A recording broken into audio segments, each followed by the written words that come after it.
तुमची सकाळ ही तुमचा दिवस आणि तुमचं आयुष्य ठरवत असते.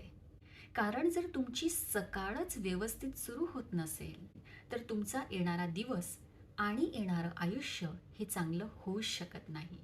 तुम्ही सकाळी उठल्या-उठल्या काय करताय, की मोबाईल हातात घेतायत आणि मोबाईलमध्ये तुम्ही न्यूज बघतायत, रील्स बघतायत, शॉर्ट्स बघतायत आणि इनडायरेक्टली सकाळी-सकाळी सगळी निगेटिव्हिटी स्वतःकडे अट्रॅक्ट करतायत. त्याच्यामुळे काय होतंय, ही निगेटिव्हिटी तुमच्या मनामध्ये भरली जाते आणि तसंच आयुष्य तुम्ही स्वतःकडे अट्रॅक्ट करताय.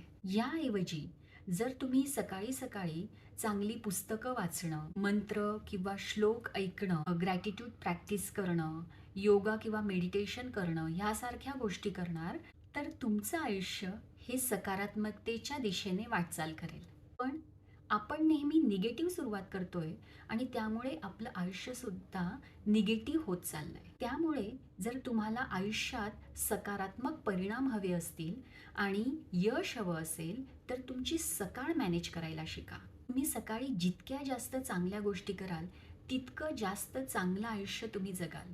त्यामुळे तुमच्या सकाळवर फोकस करा.